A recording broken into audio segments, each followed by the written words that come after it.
Hello friends, Praveen Narayanan സംവിധാനം ചെയ്ത് 2025 റിലീസായ മലയാളം മൂവിയാണ് Janaki versus state of Kerala. പ്രശസ്ത അഭിഭാഷകനായ ഡേവിഡ് ആബേലിനെ പരിചയപ്പെടുത്തിക്കൊണ്ടാണ് മൂവി ആരംഭിക്കുന്നത്.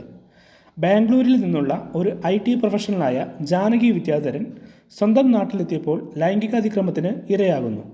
അബോധാവസ്ഥയിലായിരുന്നതിനാൽ അക്രമിയെ തിരിച്ചറിയാൻ ജാനകിക്ക് കഴിഞ്ഞിരുന്നില്ല. അക്രമിയെ തിരിച്ചറിയാൻ കഴിയാതെ നീതിക്ക് വേണ്ടി പോരാടാൻ ജാനകി തീരുമാനിക്കുന്നു.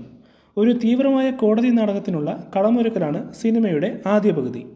കേസിൽ പ്രതികൾക്ക് വേണ്ടി സമർത്ഥനായ അഭിഭാഷകൻ ഡേവിഡ് ആബേൽ വാദിക്കാൻ എത്തുന്നതോടെ കേസ് കൂടുതൽ ശ്രദ്ധ നേടുന്നു. ആദ്യഘട്ട നടപടികൾ നിയമവ്യവസ്ഥയുടെ സങ്കീർണതകൾ വെളിപ്പെടുത്തുന്നു. നിയമപരമായ വാദങ്ങൾ ജാനകിയുടെ ഭയാനകമായ അനുഭവങ്ങളുമായി ഏറ്റുമുട്ടുന്നു. സിനിമയുടെ രണ്ടാം പകുതിയിൽ തുടക്കത്തിൽ പ്രതികളെ പ്രതിരോധിച്ച ഡേവിഡ് ജാനകിയുടെ നിരപരാധിത്വത്തിൽ ബോധ്യപ്പെട്ട് അവളെ രഹസ്യമായി സഹായിക്കാൻ തുടങ്ങുന്നു. അന്വേഷണം പുരോഗമിക്കുമ്പോൾ യഥാർത്ഥ കുറ്റവാളികളെ തിരിച്ചറിയുന്നതിലെ വെല്ലുവിളികൾ വെളിപ്പെടുന്നു. പ്രതികൂല സാഹചര്യങ്ങളിൽ ജാനകിയുടെ പ്രതിരോധശേഷി എടുത്തു കാണിക്കുന്നു. സാമൂഹിക സമ്മർദ്ദങ്ങളും നിയമപരമായ തടസ്സങ്ങളും മറികടക്കാനുള്ള അവളുടെ നിശ്ചയദാർഢ്യം എടുത്തു കാണിക്കുന്നു.